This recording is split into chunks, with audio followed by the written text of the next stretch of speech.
Good afternoon and welcome to the Interdisciplinary Humanities Center. My name is Susan Derwin. I'm the director of the center, and we are really delighted that you're all here today for the inaugural lecture of our 2025-26 public events series on fire. Throughout the year, speakers in our series will be exploring both the precarity and the resilience of our natural and social environments and of the systems, institutions, and cultural formations that anchor them. I would like to acknowledge the Chumash people, who are the traditional custodians of the land upon which the Interdisciplinary Humanities Center is located, and I would like also to pay respect to elders, past and present, as well as other Indigenous people who are here today. One piece of housekeeping. Students here who want to sign in for class credit can do so beginning at 4:45. There'll be class sign-in sheets on the table in the hallway, and they'll appear at 4:45. Faculty know why. All right, so now I am delighted to introduce our speaker, Jordan Thomas. Jordan Thomas is a sociocultural anthropology doctoral candidate in UCSB's anthropology department, where he's researching the intersections, or at the intersections of humans, environments, and fire in California. Before coming to UCSB, he was a Marshall Scholar at the University of Cambridge and at Durham University, where he earned graduate degrees researching the role of fire in contemporary Maya agroforestry systems. And before that graduate work, he earned his BA in anthropology from Kansas State University. Jordan was also a Los Padres hotshot wildland firefighter for the U.S. Forest Service, an experience he writes about in his compelling account of a 6-month megafire season, When It All Burns, Fighting Fire in a Transformed World. You may know that the book was recently nominated for a National Book Award, and it has just been named as one of the 5 finalists out of, and you may not know this, out of 652 nominees.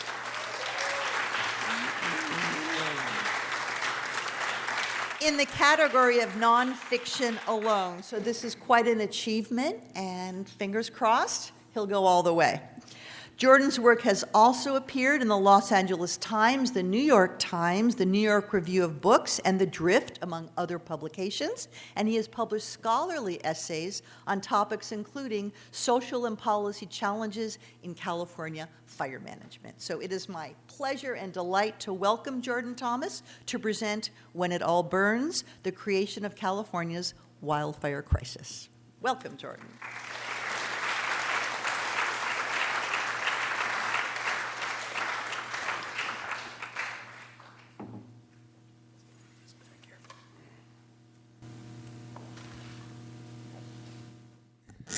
Can you all hear me okay?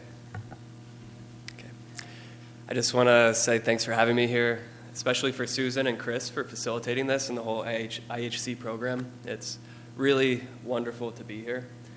It's an honor for multiple reasons, partially because my own father was born in California about 100 miles from here, and his mother was, and all of my family was on that side of the family going back about 7 generations. So it feels special to be able to be up here speaking about this topic, but it's humbling as well because I wasn't personally born in California. And what I can offer, I don't want to be up here speaking like a hierarchy or like I have some specialized knowledge that supersedes your own, because I think everybody here probably has some experience with fire, given where we live. And all of those experiences do matter. What I have is an experience as an anthropologist who's researching fire, who also fought wildfires for a couple fire seasons. So that's what I'm going to be trying to offer today as a perspective. And hopefully afterwards when we're speaking and during the Q&A, we can start to bring these different perspectives together. And so as an anthropologist, the perspective that I take on fire is thinking about fire as the way that people interact with fire through time, creating the world that we inhabit today.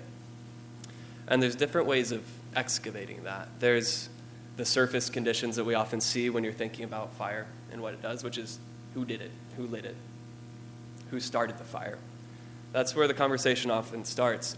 But as an anthropologist, what I've been doing these past years is trying to think about fire in terms of why does it burn the way it does once it starts?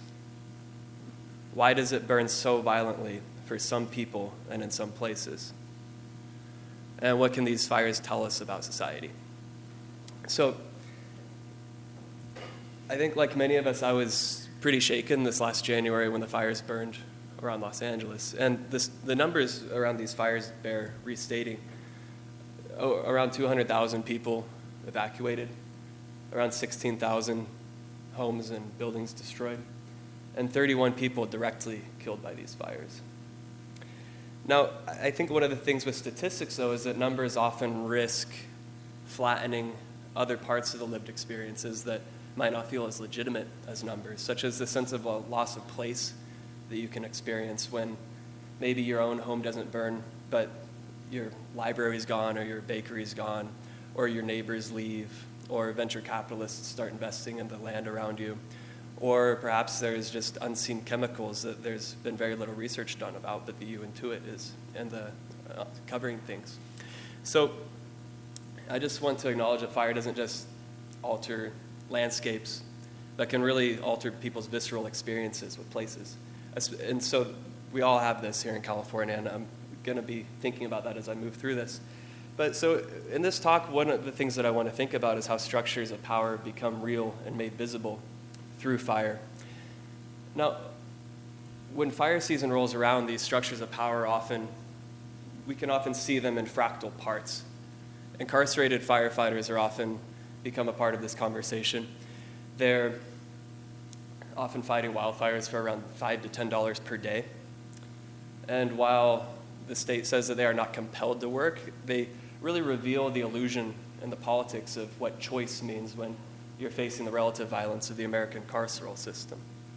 But other forms of power that are illuminated by wildfires are hidden more in plain sight, such as with federal wildland firefighters who are often fighting fires without guarantees of having their injuries covered if they're hurt on the job. So a lot of the time, wildland firefighters who work for the federal government end up relying on GoFundMe to pay their bills, and who often don't have long-term health coverage. So when the chronic health effects of the work accumulate, they're covering it on their own. Now, every fire season, these systems of exploitation roll through the news with the predictability of wildfires themselves. But what I'm going to be arguing today, and which is what I really argue in this book, is that these systems of exploitation aren't glitches in our fire management system, but they are the engines that have been transforming fire in California for a very long time now. So back in 2021, I had a front row seat to this transformation of fire when I was working in Sequoia National Forest with the Los Padres Hotshots, which is a technical job title for a group that's often considered the special forces of wildland firefighters for the U.S. Forest Service. And we were supposed to defend a ridge that sequoias were on from a wildfire that was burning towards us. Now, the idea of defending sequoias from a wildfire is a little bit of an odd idea, because these are some of the most fire-adapted species on Earth. Their bark grows around 3 feet thick and has a lot of moisture in it, which protects them from heat. Their canopy starts about 90 feet over the forest floor, so the flames are very hard to reach the canopy. But if the flames do get in the canopy, they can often recover if 90% scorches, because their roots are grafted underneath the forest floor and they can transfer nutrients to each other to help each other recover. So the idea that we would even be needing to defend a tree like this, whose cones are opened by fire, from fire, was a little bit incongruous. And when we arrived there, we didn't even think we'd be there long, because the fire was just a small wisp of smoke on the horizon. We thought we would have it wrapped in a week. We really did not expect that we would be fighting it for the next month, or that it would turn into this.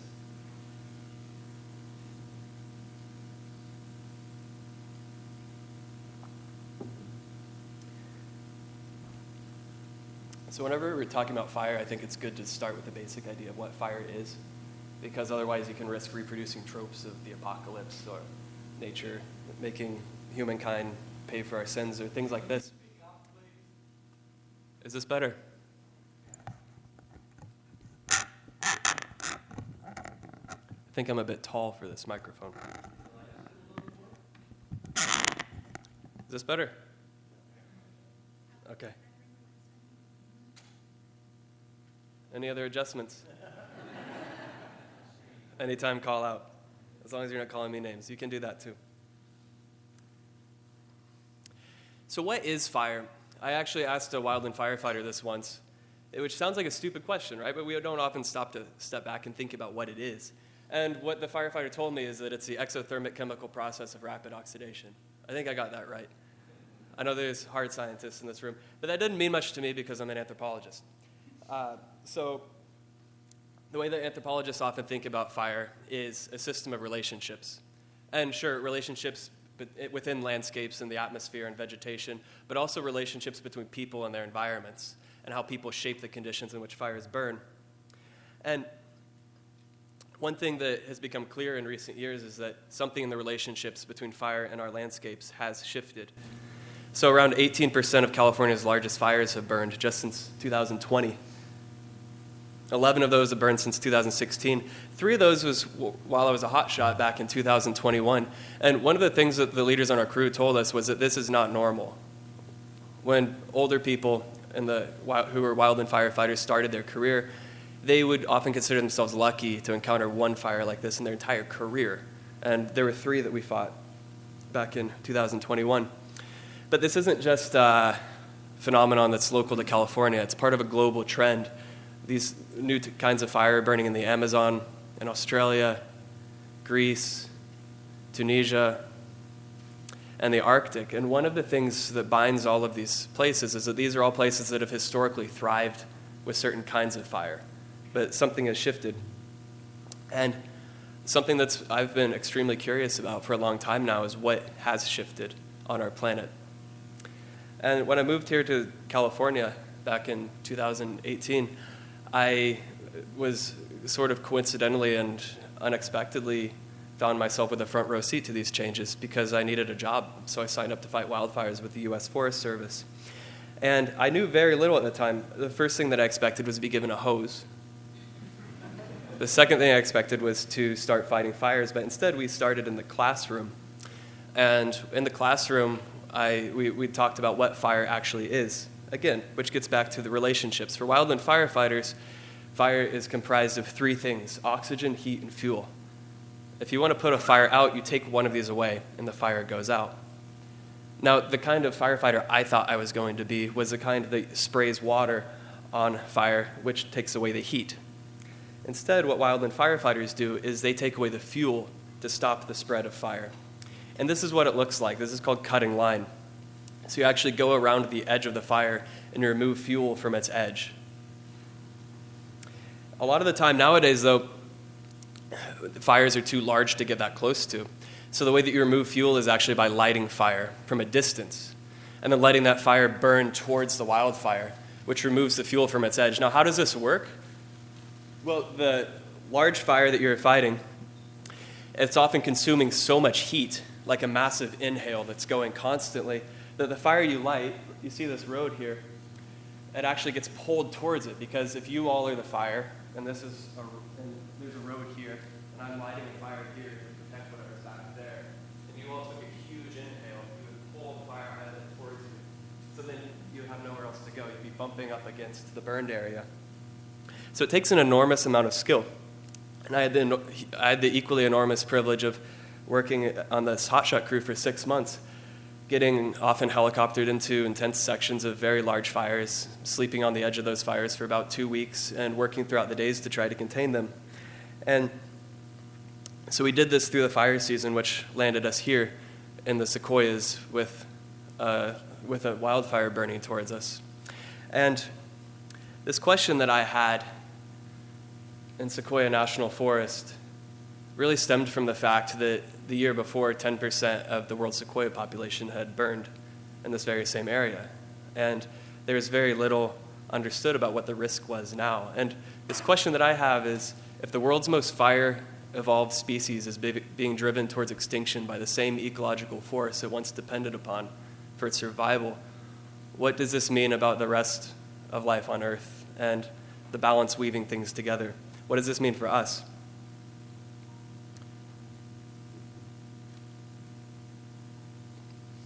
It turns out I'm not the only person trying to answer this question. Back in 2019, the President Donald Trump had his own idea of what's causing this. He said, you got to take care of the floors, the floors of the forest. I could give a whole presentation on what couch potato billionaires have to say about wildfires, but I think they get too much airtime as it is, so I'm actually not going to. But I will say that there's a lot of different narratives. Fox News, for example, frequently reports how federal regulation, not climate change, causes the wildfire crisis, which creates something like a semantic pendulum, where in other news sources like the New York Times and the LA Times, the role of climate change really gets pushed hard. And Gavin Newsom, for example, said back in 2020, this is a climate dam emergency. Now, for people on the ground, this often feels a little bit disingenuous because what these two different discussions do is they divorce climate change from the contexts that shape its impacts, from the contexts that make it land so violently in some places and burn the way that it does, which is really a fundamental principle of fire, is that it always takes the shape of the context in which it's burning. So when I was thinking about how, for myself, where to start this story and where to begin my analysis of fire, there's a real politics to this question. Should I start in 1991 when Charles Koch hosted the first climate change denial conference to figure out how to turn the public against climate change? Or in 1905 when the United States Forest Service started its policy of fire suppression? Or in 1882 when coal began being burned as a fuel source?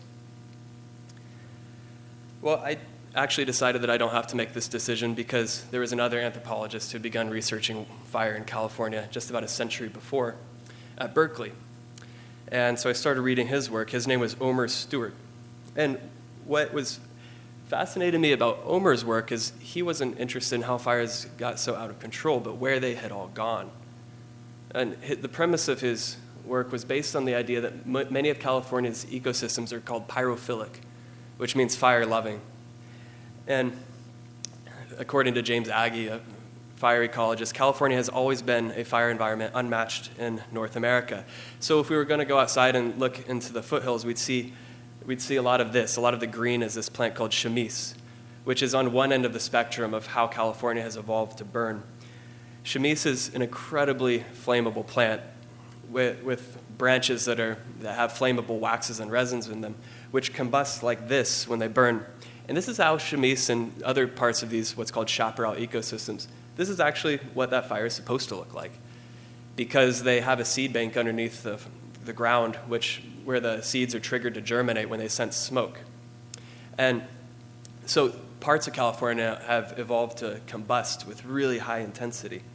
But there's other parts in the Sierra Nevada mountains, for example, where you get a different kind of fire that landscapes have evolved to thrive with. So this is how a lot of we call it low and slow, fire moving through the forest floor, clearing underbrush, opening seed cones, making space for light to go through. But one of the really important principles, I think, of fire in California, this gets talked about a lot in the fire community, which is that pyrodiversity, or diversity of fire, is very closely related to biodiversity, which is diversity of plant species. And so there's no one-size-fits-all kind of fire in California. There are many, many, many different kinds. And according to quite a few very well-regarded analyses of fire in California's ecosystems, before colonization, before Europeans arrived in California, around between 6 and 10 million acres were burning per year. Now, the worst recorded fire season in California's recorded history was in 2020. That was around 4 million acres per year. So that just puts it in perspective how much fire used to be in California's landscapes. Now, where did all those fires come from? For a long time, it was assumed that those fires came from lightning.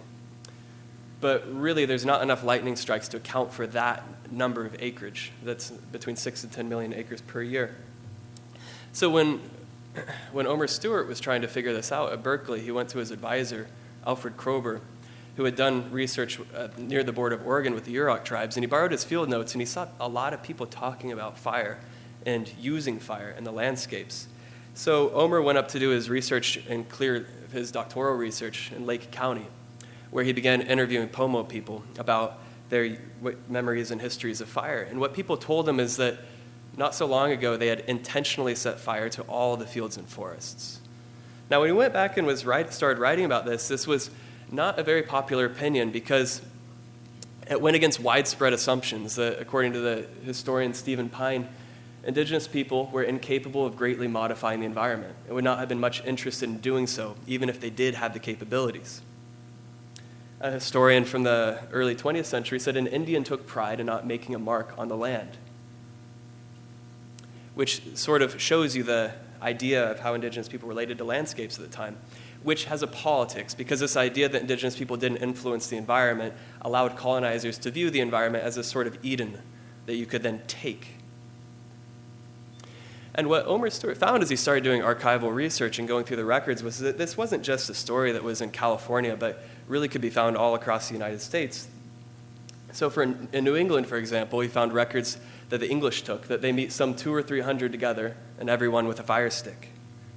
In Virginia in 1649, someone recorded that as almost everywhere, the Indians followed the custom of burning in the fall.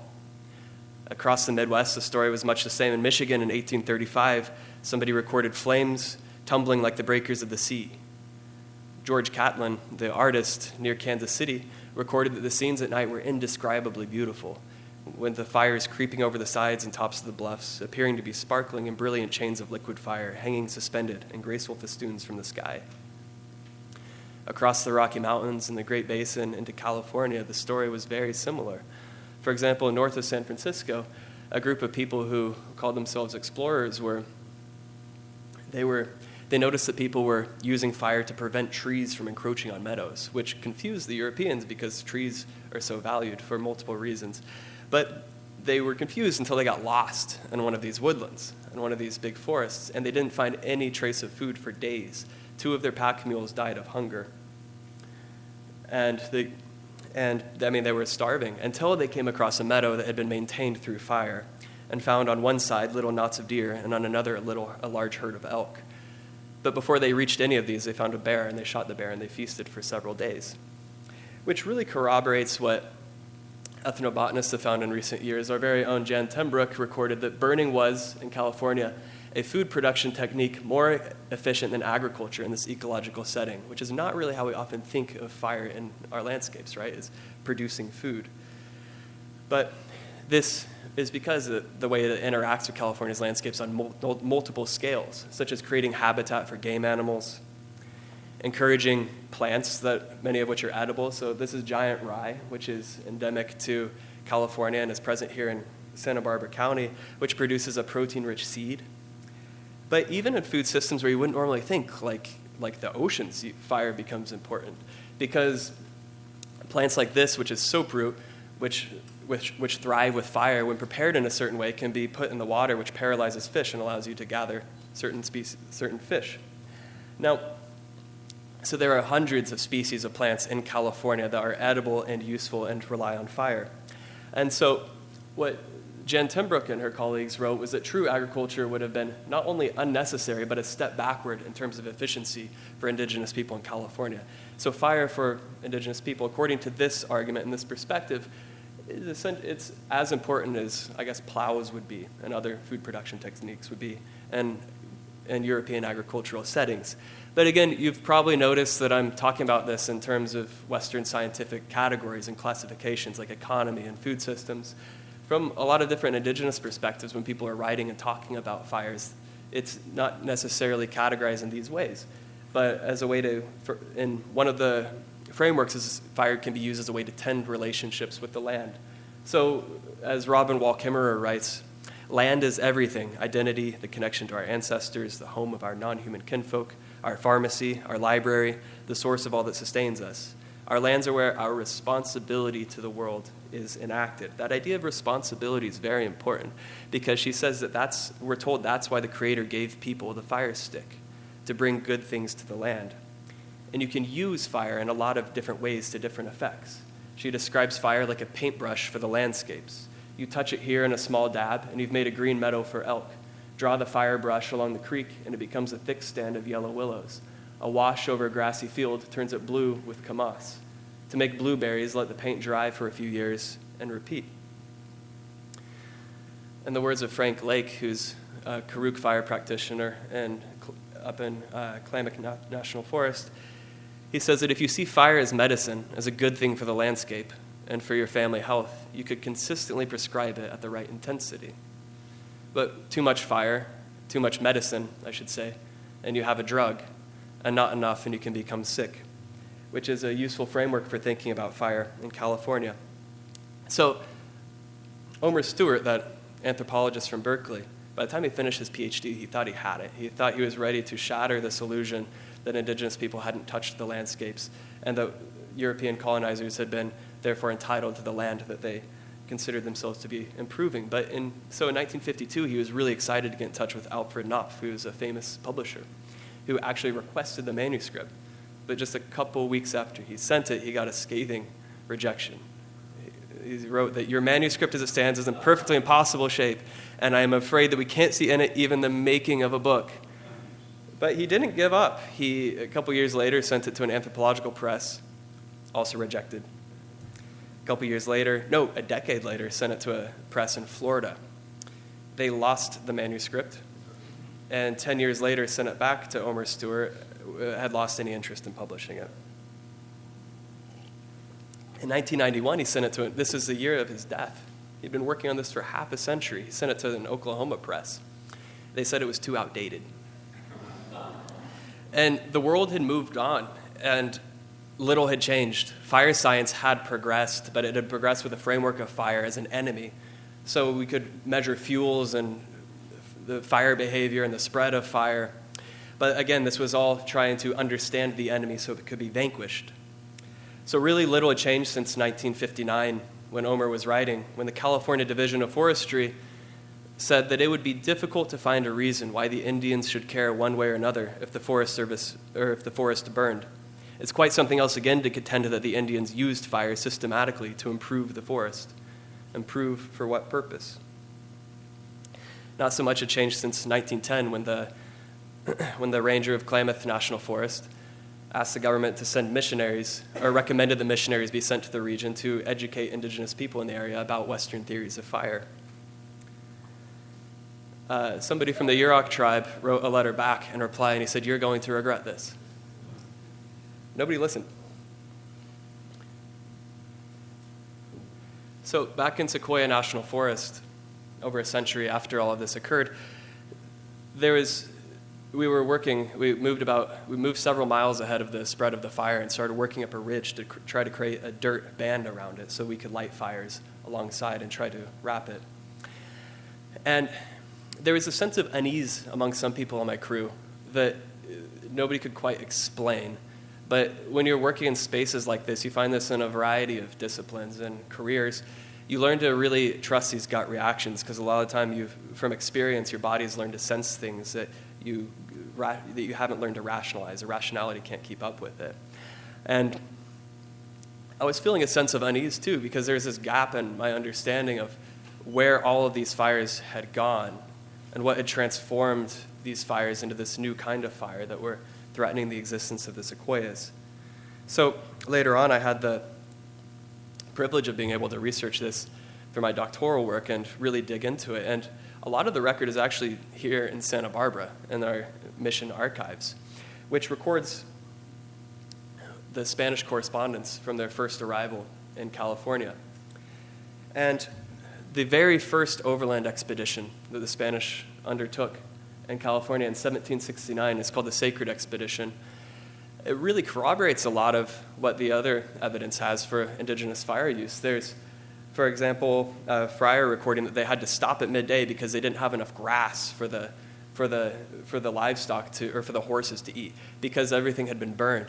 He said that burning was universal.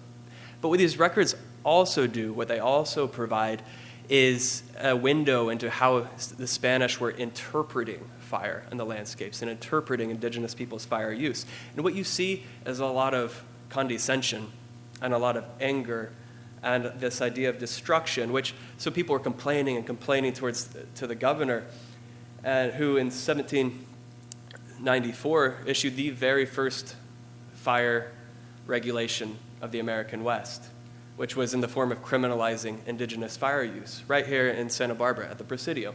And he did it, he passed this, his justification was with attention to the widespread damage and the idea that the Chumash were childish for burning.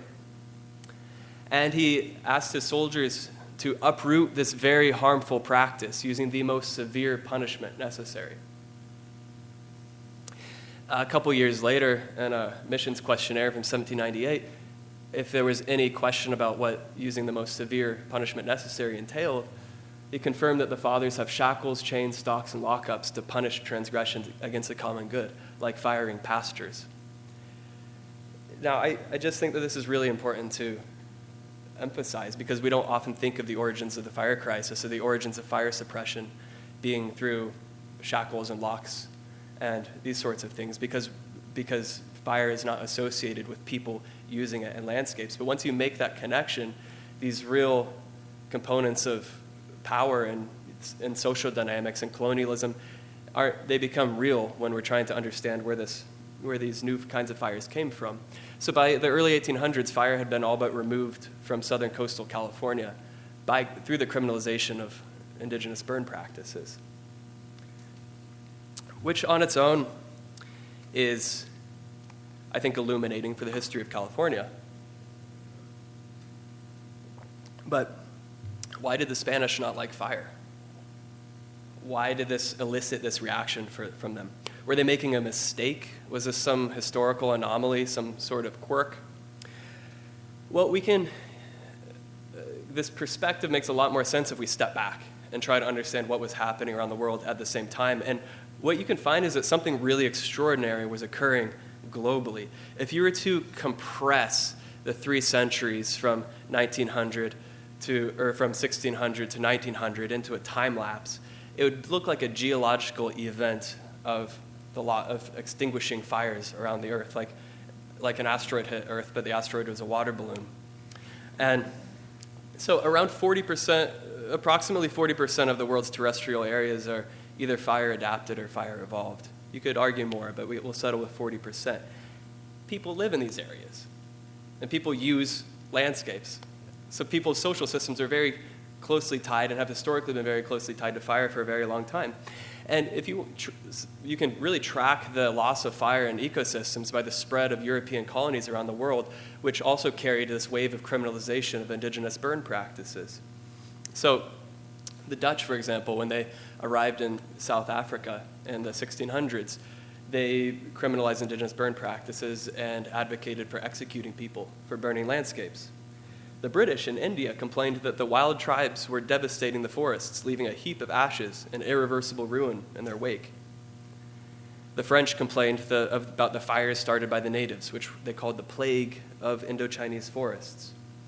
So really, fire criminalization was a function of the colonial system and was a tool of the colonial system, but why? What was happening at the time?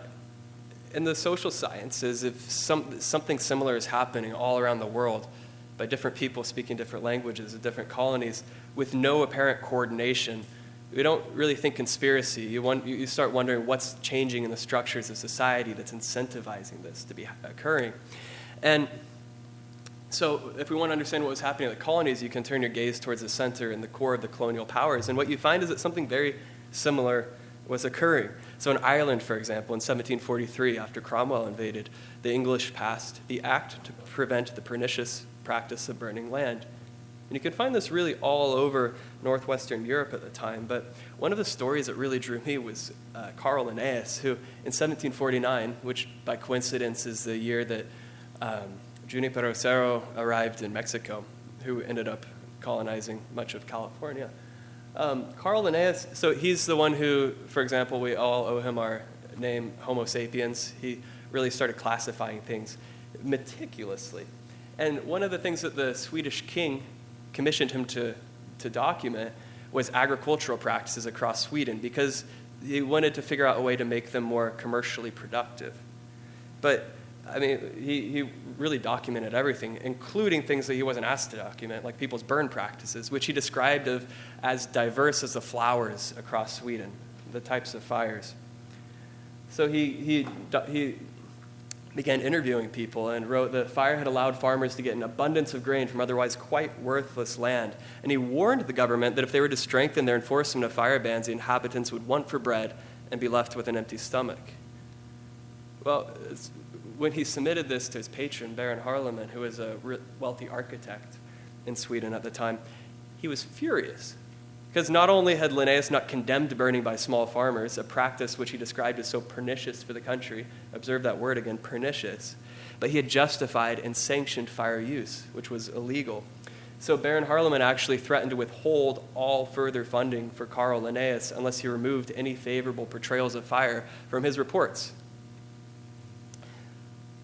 What Linnaeus hadn't anticipated was that empty stomachs might be the point. So something that was really occurring across Europe at the time was this wave of legislation, which was also a wave of criminalization of different forms of existing in the land apart from wage labor, because this is when the Industrial Revolution was really starting to pick up. So governments are beginning to ban certain hunting practices, fishing practices, grain gathering practices, land use practices. So trespassing became a thing because private property became a thing that you could trespass on. Now, fire that's all pretty standard social science and history that's been argued about and documented in academia for quite a while, but fire hasn't been part of this conversation for a long time because social scientists for a long time didn't really consider fire to be part of this land use system that could be criminalized or that would be part of this nexus of other legislation that was really taking away people's ability to exist on their land apart from systems of wage labor. Now, again, how did the people passing this legislation think about this, or why were they doing it?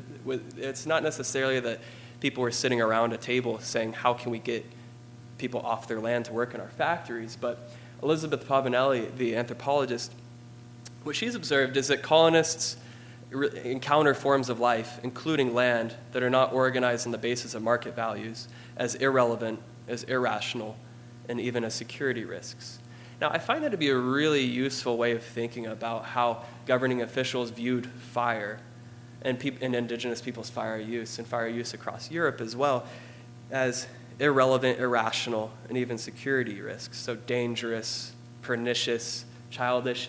You really see this language present and how people were viewing fire, which serves as an ethical justification for the actual material practices of pushing people off of their land and forming subjects who would contribute to the growing Industrial Revolution.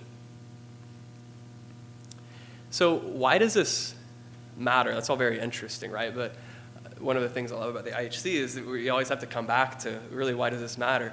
And with this, one of the implications of this way of looking at fire, this perspective on fire, is that putting fire out is a practice that is embedded in the very structures of capitalist society that we're all engaged in, which makes it very difficult to push against. And that matters because when you live in landscapes as fire evolved as the one here in California, if you don't have fire, you're much more susceptible to the extremes of climate change and these catastrophic sorts of fires we're seeing today.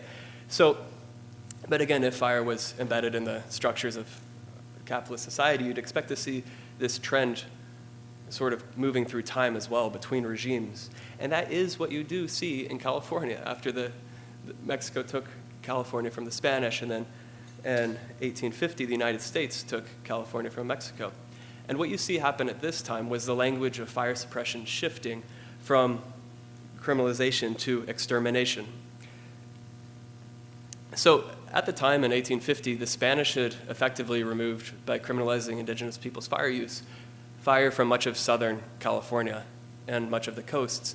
But across the rest of the state, people were still burning consistently across much of the land. The very first California state legislature criminalized indigenous burning, the very first act, the very first legislative act. And what makes this even more telling, though, is that this was coupled with a call from the governor at the time that a war of extermination will continue to be waged between the two races until the Indian becomes extinct. Now, again, you can't really decouple the use of fire from what ensued, which was the genocide of California's indigenous people, which, in the words of Bill Tripp, who's a Karuk fire practitioner, he says that it became a part of the policy to remove that connection to the food systems. When you're going through a cycle of genocide and people are trying to remove the indigenous component from a place, indigenous burning practices become a logical target. So again, this is the framework that you get once you couple fire to people and fire to food systems and start tracing the power dynamics of fire through time in this way. So what ensued over the next decades, what is often considered the clearest case of genocide in the history of the American frontier, and I write more about this in my book, so I'm not going to go into details now. But the role of fire suppression in this genocide, I think, is incredibly telling because it was both a tool of the genocide by taking away people's connection to their food systems, but it was also an effect because indigenous people up to that point had provided California most of the fire that California had experienced. So by carrying out a genocide against California's indigenous people, the state was really effectively removing fire from the ecosystems as it was removing people.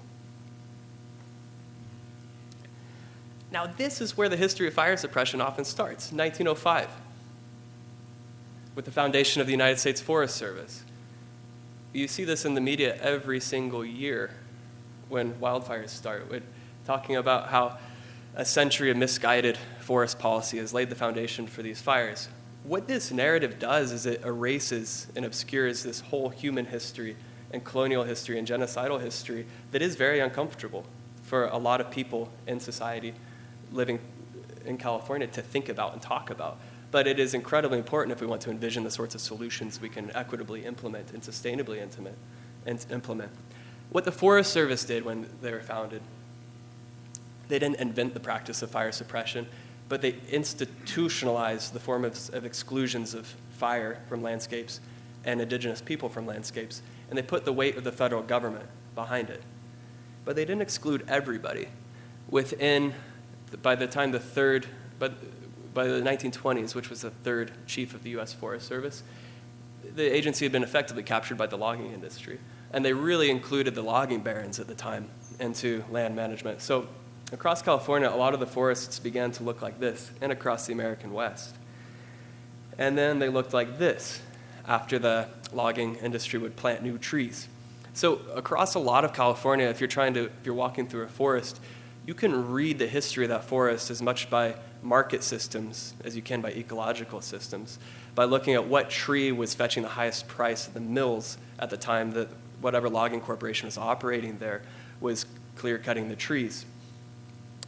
Now, when you have forests that look like this, now they often look like this, because these pine plantations that were planted across much of California, they lack the heterogeneity that makes forests more resilient to climate change.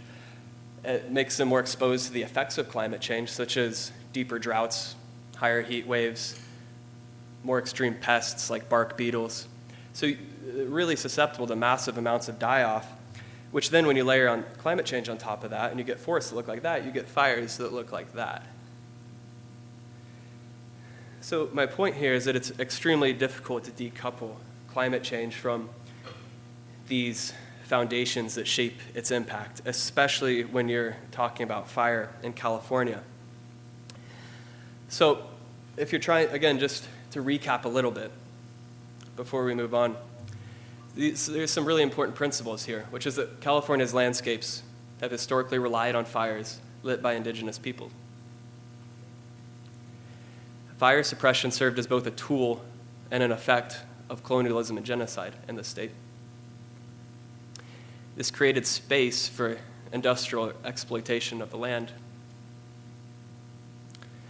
And the resultant wealth is now often defended through the exploitation of labor.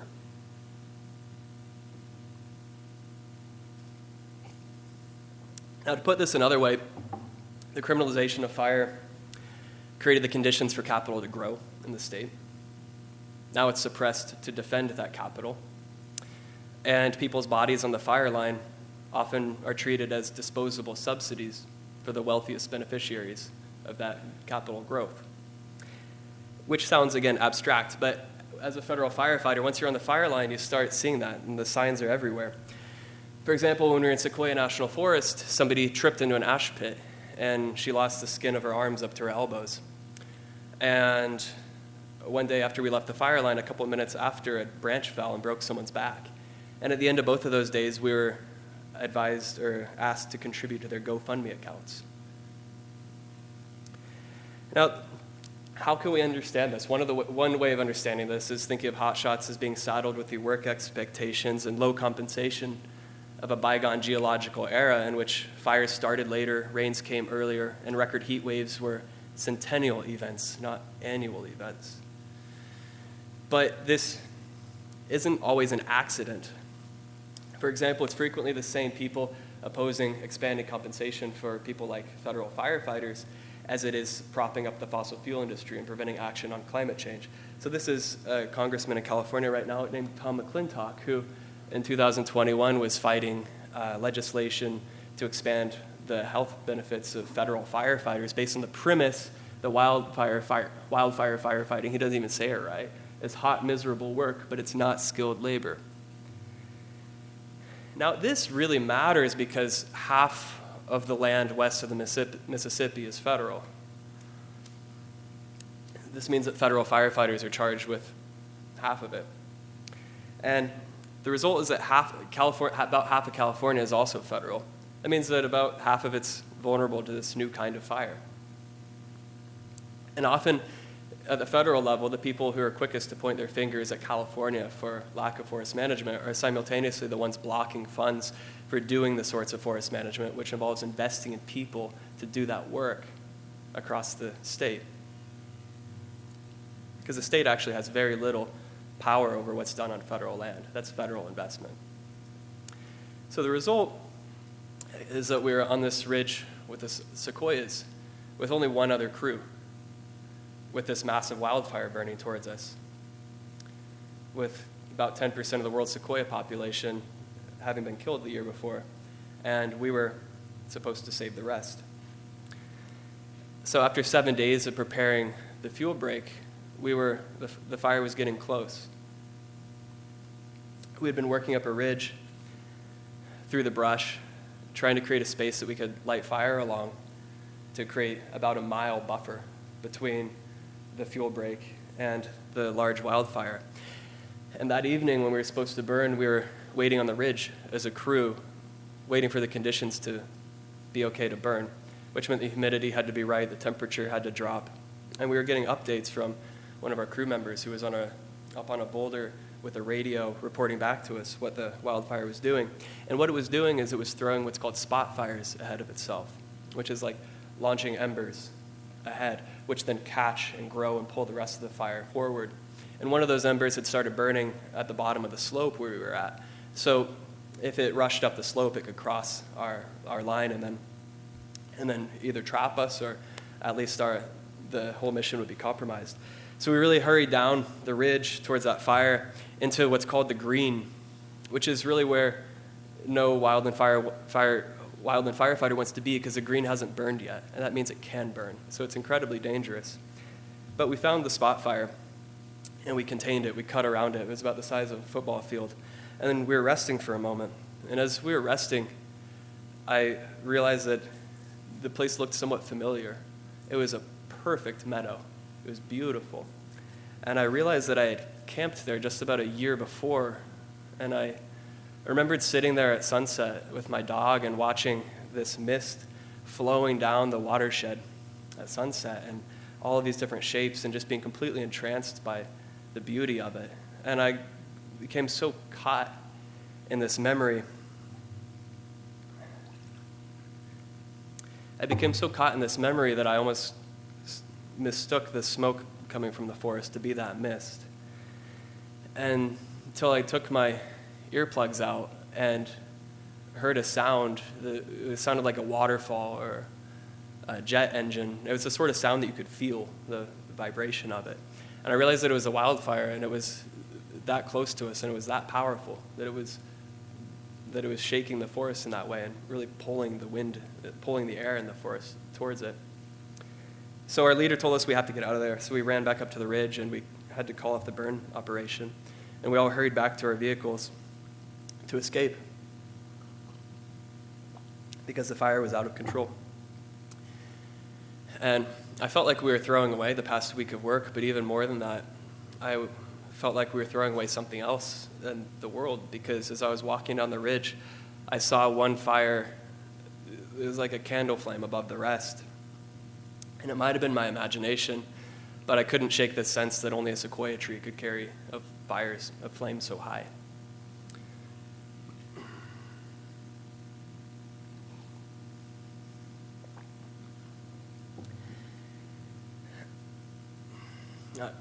I'm often torn about how to wrap these talks up, because one of the conversations I've had with Ramsha, who's my friend who's back there, is how these traditional story arcs that we have don't necessarily capture the reality that people are living in, the moment that we're living in, and can often even do an injustice to it by creating this sense of naive optimism, perhaps, or this idea that things will go back to how they were. And I think one of the effects of this can be paralysis or fueling inaction by giving people this false sense of optimism. And I think especially now, I mean, I know this is a whole speaker series using fire as a metaphor, which I think is really apt at the moment, because I could tell you a story, but the reality is that in January, the world's richest man, in the name of efficiency, gutted much of the public sector, which includes the U.S. Forest Service, which has really impacted federal firefighters and made these fire crews even more difficult to staff. They're at historically low levels of staffing. Simultaneously, the people who got laid off across the national forests were often the ecologists planning prescribed burns. So it's taken away our ability to mitigate wildfires and also our ability to put them out as they're coming. The fossil fuel industry has perhaps never been more powerful. Our government's funding a genocide in Palestine. Our healthcare system is also being gutted. We have people from our communities being abducted by ICE. And so this metaphor, again, can carry into all these places. And I think just thinking about how to wrap it up, it's one of my questions or senses, or when I was thinking with fire, I think one of the things that real fire, material fire, reveals is that fires are going to come and they're going to be here, but the way that they burn are shaped by the choices people make, especially politically. And another one is that there's always something after a fire. There's always something after. And what kind of life emerges depends upon the actions that people take in relation to fire. So after the fire season, I wanted to see what actions people were taking to try to get on the right side of fire, to try to bring fire back, which led me north to Clear Lake, where coincidentally Omer Stewart had done his research about a century before. I had been invited up there to learn about a certain kind of fire, but when I drove up there, again, this is where the Pomo people used to burn, according in their own words, they used to burn it all. This is also where a group of ranchers enslaved a significant amount of the population in the 1850s, and where people's resistance to those slaveholders really triggered the genocide that spread across the rest of California, which is now only marked by this little historical marker off the side of the road if you're on your way to a town that's named for the slaveholders. So these signs of the origins of this fire crisis, again, if you're looking at it in this perspective, they're everywhere if you're looking at it in a certain way, including the mercury mine that's been built on the edge of the lake, which is now one of the most toxic sites in the United States. But also in the forest itself, where around Clear Lake, 98% of it has burned just in about the past decade. So I drove up, I was looking for a place to camp, and actually entered this fire scar and found this campsite on top of the mountain amidst the burned forest, and slept on the ground. It was cold, it was March, the mountains were capped with ice. But I wasn't there to excavate the origins of fire in this particular place. The difference now is that I was there to learn what people were doing to rehabilitate and bring back ecosystems in relation to fire, because most of it had burned. And this was part of a broad trend in California. So in 2020, the state of California introduced the goal of burning 1 million acres per year. The year after California, the state legalized cultural burning, which is indigenous types of fire use, which exempts there's major issues with how it's implemented, but it exempts indigenous burn practices from a lot of the regulations that hamper burning in other contexts. But what I was wondering, again, if fire suppression is so embedded in the systems of our society, then what does it mean for these same systems to be trying to bring it back? Could they do it right? Could people do it right? There is healthy skepticism. Kyle Powers-White, for example, he says that saving for what many of our people is a dystopia is not a very good strategy for allyship because we're trying to get to another point. So bringing fire back, could it be done in a way that would disrupt the existing power systems, or is it just going to perpetuate them? So I went down to the prescribed burn area, which was on the edge of Clear Lake. And I found a big group of people, Forest Service officials, CAL FIRE officials, air quality regulators, different conservation groups, and they were in a big huddle. And as I moved through the huddle, I saw they were all surrounding a woman seated at a table, an older woman, with baskets around her, which she wove with a willow that, again, needs fire to be able to grow those willow shoots in a way that allows you to weave. And she spoke to the group there about what fire management is from her perspective, from the indigenous perspective, which she says it's not mystical or magical, and it shouldn't be framed as such. It's common sense. It means paying attention to your environment. She clarified that not all fires burn the same. Whether you're in a pine forest or oak savanna or desert, every biome needs a different kind of fire. It's up to us to pay attention and to learn what our biomes need. So it's a very localized view of environments through fire.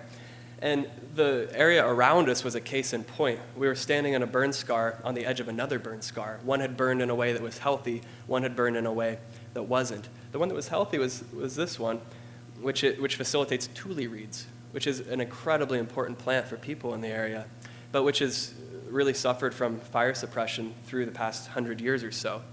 And she told us that the way that you know when to burn in this environment, it's when the soil is moist and heavy to touch, and when the reeds are dry enough to snap in your fingers. And she clarified that that's something you learn from intimacy and experience with the landscape. Now, this is in contrast to homogeneous categories of fire management that are often dominant when you're trying to implement these systems. So fire suppression viewed all fire as bad, as an enemy. There is a risk that even trying to bring fire back could similarly reduce all land to fuel type. Again, one metric that you're trying to reduce, which takes away all of the heterogeneity that really allows fire to be healthy for landscapes or produce the kinds of landscapes that align with people's values in the area. So what this group, the Tribal Eco Restoration Alliance, TERRA, what they were trying to do, I talked to Lindsay Daly, who's one of the co-founders, about this. She said they were trying to flip this on its head. She said that the first week of training, we focus on building a different perspective. They really focus on the perspectives that you burn with.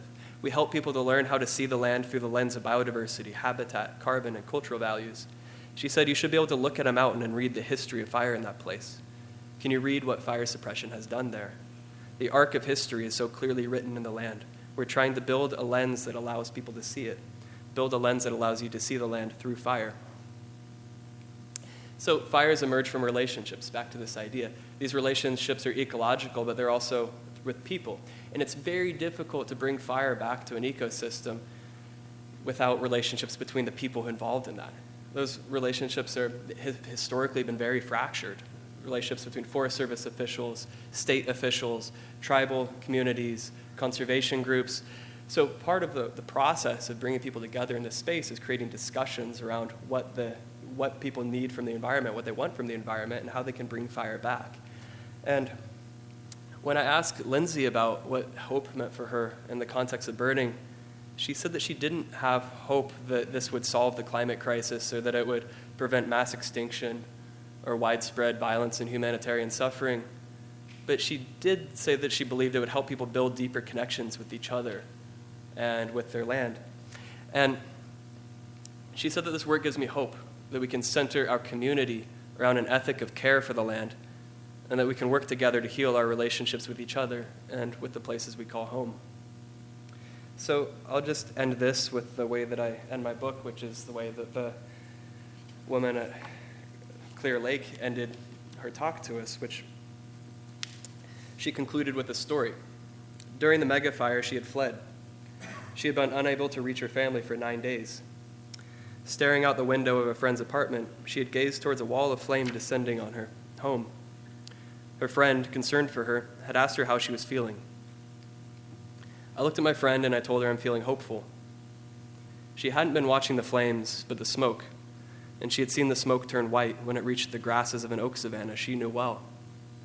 The smoke, she hoped, would purge any parasites that had embedded themselves in the oak trees during the era of suppression.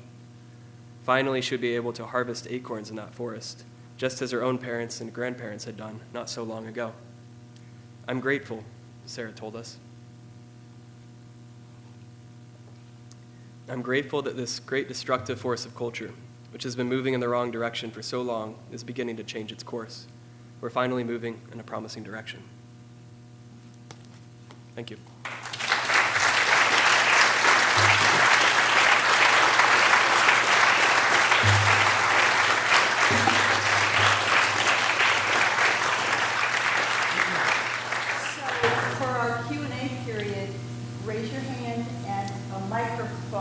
Brought to you so you can ask your question in a way that we can all hear. So just be a little patient. We have microphones on each side. They will arrive when you raise your hand. And I guess I'm not choosing. Right here. So I wanted to ask if is there enough? Obviously, the history of like epistemicide of indigenous knowledge in California is pretty rich, and rich like in a negative sense, as in a lot of knowledge has been lost. And I was wondering, is there enough, even just collective indigenous knowledge to be able to bring back some of these cultural fire practices in a way that's effective, maybe like eventually across the state? Or is this kind of something that's very, very regional and very, very specific, and there's like kind of very contextual?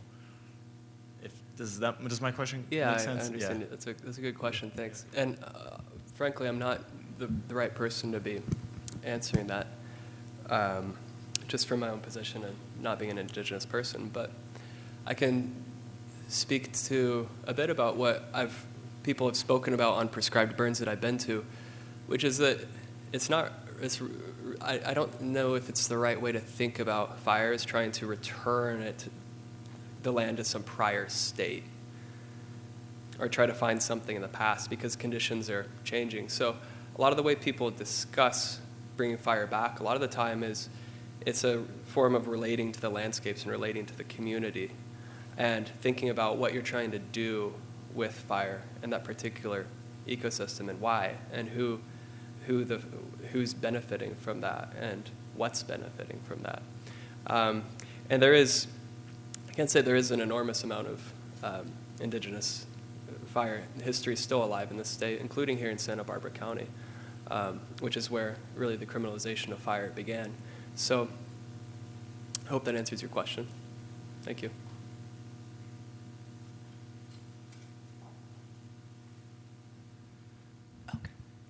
There's a passage in the book about where you saw you were kind of recovering from this fire that you'd worked with, and you realized that through the smoke and stuff that the power company had not turned off the power, and you said that there was a possibility of electrocution. How does that happen? How does it happen where the power company hasn't shut off the power? Yeah, if you're just standing there in the smoke, and does it travel? How does that? Oh, I don't know the physics of it. I just know it's something that's considered a danger if you're in an an area of extreme thick smoke and there's active electricity in the area. It's something that we were told to look out for. Well, The physics of it, there's probably people in this room who could answer that way better than me. I'll have to look that up then, because I thought It somebody was a had pretty told you. frightening thing to be told.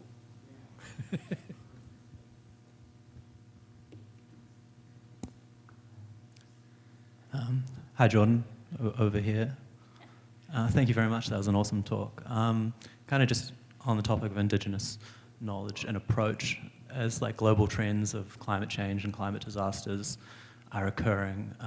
We're seeing a lot of push to like re-embrace Indigenous knowledge and Indigenous ways of dealing with these things, which kind of falls into a guise of just like, hey, we've messed it up, come save us. We're not actually going to embrace any other Indigenous values. And it's kind of just pushing on the onus of fixing things to a population that has been, oppressed. And I'm just curious, as you talked at the end about some what sounds like really positive work, how genuine are you seeing the engagement with like Indigenous values outside of just save this for us? That's a really good question. I think the answer is it depends on where, and it depends on with who. And it's very person-dependent and context-dependent in terms of the relationships that people are willing to build in different areas. And you're totally right. There's a long history that kind of goes in trends of governments sort of taking the idea of traditional ecological knowledge to justify doing what they wanted to do anyways, which really doesn't address any of which really isn't often considered that traditional ecological knowledge by the communities who they're purporting it is. But another big part of it, so it's relationships on the ground level, but it's also a matter of funding and where the funding goes. It'll take an enormous amount of funding to get forest management anywhere near it needs to be on federal lands in California. And that could be a tremendous opportunity to empower communities and to be able to have jobs and make a living working on the land in these ways. So it could be a way to sort of empower communities to do this. But that isn't really happening right now, this redistribution. But that's, from the top level, that's how I think about it.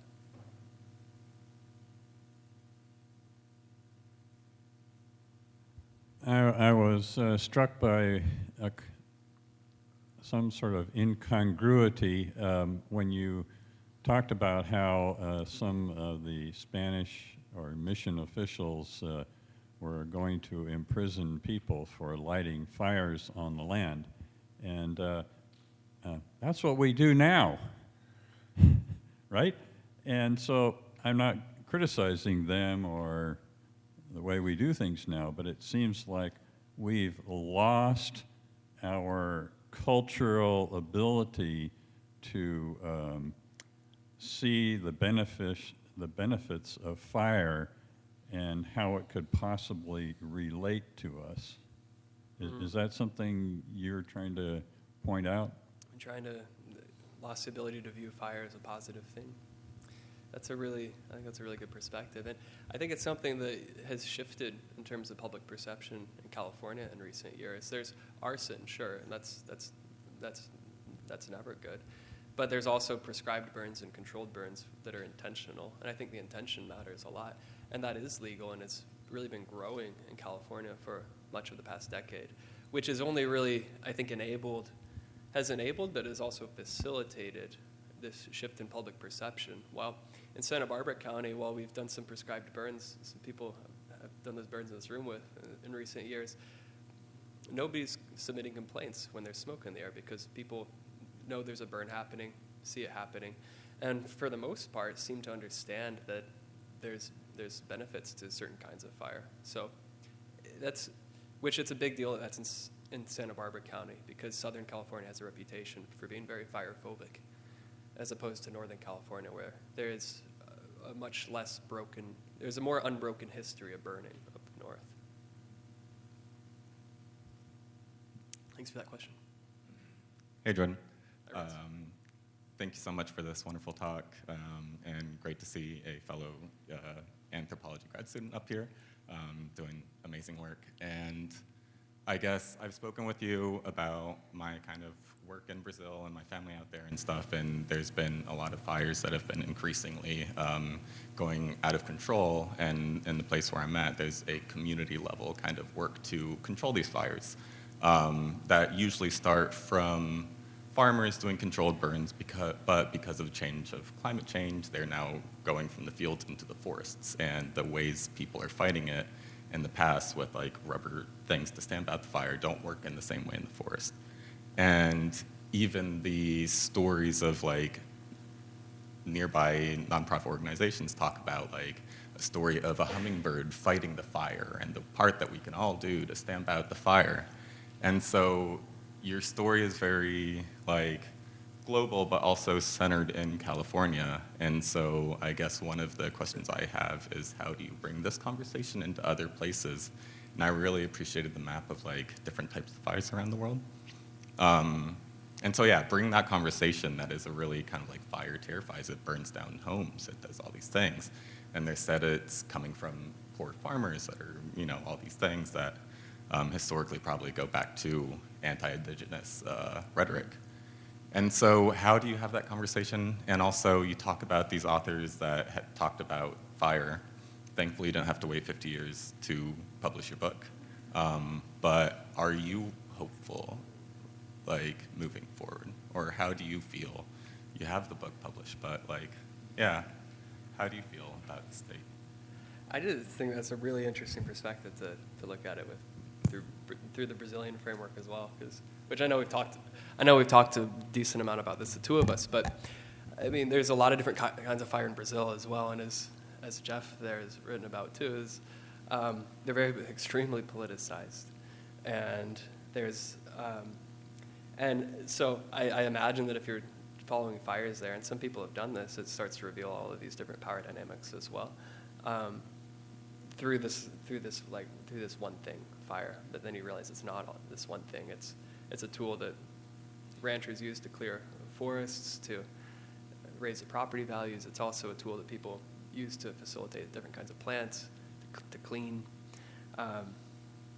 So am I hopeful? I think this project has made me very confused and ambivalent about what hope means. I think I hope to see a lot of action occurring, and usually the way I think about hope nowadays is what sorts of action it's tied to. And there's a lot of action in California at the moment, and I just hope that we can direct that action and that energy to the federal level as well, because fundamentally things will have to change at the federal level if we want to get a handle on this in California.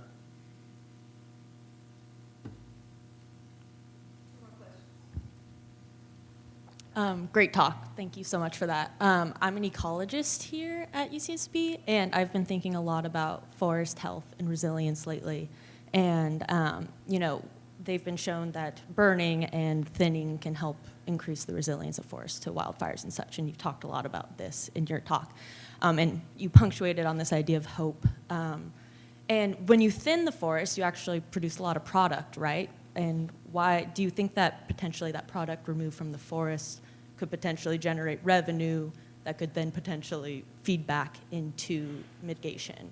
That's kind of an idea I've thought about, but I know that there's probably a lot of bureaucratic roadblocks to get something like that through. But have you thought about that as like a solution or a way to generate revenue for, you know, paying firefighters or promoting future? I've talked to a lot of people who think about this. You really?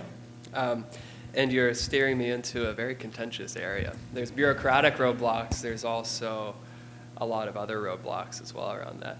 And it's really interesting when people, so oftentimes the goal of forest management in most California ecosystems is to get fire on the ground, because it's really hard you can't really replicate the ecosystem functions of fire. But in order to do that in a lot of these places, you have to first do something to the forest because there hasn't been fire there for, in some cases, a couple hundred years. And a lot of times what you have to do is remove fuels or change something in the forest structure so that when you light a fire, it doesn't get into the canopy and run off. And so you thin. That's one of the things you do before you burn. And one of the major problems with Forest Service, one of like the technical difficulties is, I'm sure you've encountered, is like, what do you do with all the biomass? And one of the things that you could do with it is have people put it to market use through various ways.